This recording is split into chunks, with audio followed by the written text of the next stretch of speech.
साल के बाद चिराग पासवान को ये कार्यालय जो है वो लौटा दिया गया है। जी हाँ, भवन निर्माण विभाग ने एक लेटर जारी करते हुए ये कहा है कि ये दफ्तर जो है अब चिराग पासवान का होगा। पटना हवाई अड्डा के बगल में है और इसका जो लोकेशन है वो भी बहुत बढ़िया है। ये अंदर की तस्वीर हम आपको दिखा रहे हैं कि अंदर से कार्यालय जो है वो कितना खूबसूरत है और कितना बड़ा है। बड़े बड़े बैनर जो है आपको दिखाई दे रहे हैं पारस गुट के। ये तमाम बैनर जो है, ये तमाम नाम जो है अब हटा दिए जाएंगे कुछ ही दिनों में और उसके बाद यहाँ पर लोजपा रामविलास का नाम लिखा हुआ आएगा। क्योंकि जो दफ्तर, जिस कार्यालय पर चिराग पासवान का हक होना चाहिए था, लेकिन 3 साल पहले वो कार्यालय जो है उस पर उनके चाचा पारस ने कब्जा कर लिया था। अब वो कार्यालय जो है नीतीश सरकार ने चिराग पासवान को लौटा दिया है। देखिए, ये वही कार्यालय है जिस पर चिराग पासवान के चाचा पशुपति पारस ने कब्जा कर लिया था, लेकिन अब लगभग 3 साल के बाद चिराग पासवान को ये कार्यालय जो है वो लौटा दिया गया है। जी हाँ, भवन निर्माण विभाग ने एक लेटर जारी करते हुए ये कहा है कि ये दफ्तर जो है अब चिराग पासवान का होगा। जिस पर पहले पशुपति पारस जो है अपना हक जमाया करते थे, अब ये दफ्तर जो है वो चिराग पासवान के हाथों में सौंप दिया गया है। और ये जो नाम आपको दिख रहा है, बड़े बड़े बैनर जो है आपको दिखाई दे रहे हैं पारस गुट के, ये तमाम बैनर जो है, ये तमाम नाम जो है अब हटा दिए जाएंगे कुछ ही दिनों में और उसके बाद यहाँ पर लोजपा रामविलास का नाम लिखा हुआ आएगा। क्योंकि चिराग पासवान के लिए एक बहुत बड़ी खुशखबरी जो है वो नीतीश सरकार ने दी है और नीतीश सरकार से चिराग पासवान की नज़दीकियाँ जो है लगातार बढ़ती जा रही है। नीतीश कुमार और चिराग पासवान में जो दूरियां हुआ करती थी 2020 के चुनाव में, वो दूरियां जो है अब खत्म हो रही है और दोनों नज़दीक आ रहे हैं और उसी का फ़ायदा चिराग पासवान को मिलता हुआ नज़र भी आ रहा है कि जो दफ्तर, जिस कार्यालय पर चिराग पासवान का हक होना चाहिए था, लेकिन 3 साल पहले वो कार्यालय जो है उस पर उनके चाचा पारस ने कब्जा कर लिया था।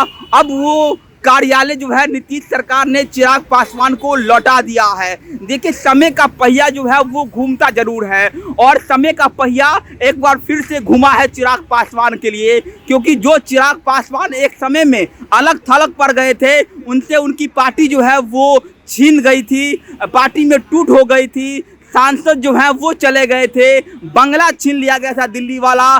तमाम मुश्किलें जो है, तमाम मुश्किलात जो है चिराग पासवान ने झेला है, लेकिन अब समय का पहिया जो है वो घूम गया है और घूमकर चिराग पासवान के साथ चला गया है और चिराग पासवान के दिन जो हैं वो बिल्कुल बदल गए हैं।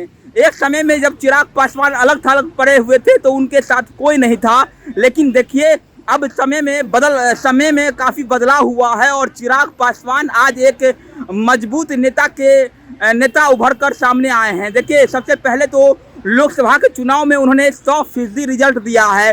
5 में से 5 शासन जो है उनके जीत कर संसद में पहुंचे हैं। उसके बाद देखिए, अब बिहार की पॉलिटिक्स में भी चिराग पासवान जो हैं काफ़ी एक्टिव हो गए हैं और चिराग पासवान से उनकी नज़दीकियाँ जो है वो बढ़ती जा रही है और इसी का फ़ायदा जो है वो चिराग पासवान को मिला है।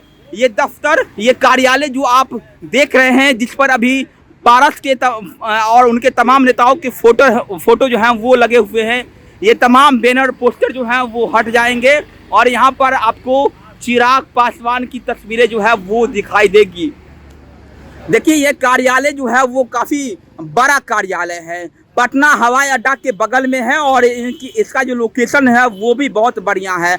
ये अंदर की तस्वीर हम आपको दिखा रहे हैं कि अंदर से कार्यालय जो है वो कितना खूबसूरत है और कितना बड़ा है। और देख सकते हैं कि चिराग पासवान जो हैं, अब जो पहले काफ़ी अलग थलग पड़े हुए थे, पार्टी चलाने में उनको दिक्कत आ रही थी क्योंकि उनके पास दफ्तर नहीं था, कार्यालय नहीं था, लेकिन अब चिराग पासवान को उनका कार्यालय जो है वो लौटा दिया गया है और अब चिराग पासवान इसी कार्यालय से, इसी दफ्तर से अपनी पार्टी को चलाएंगे और पार्टी को मजबूत भी करेंगे।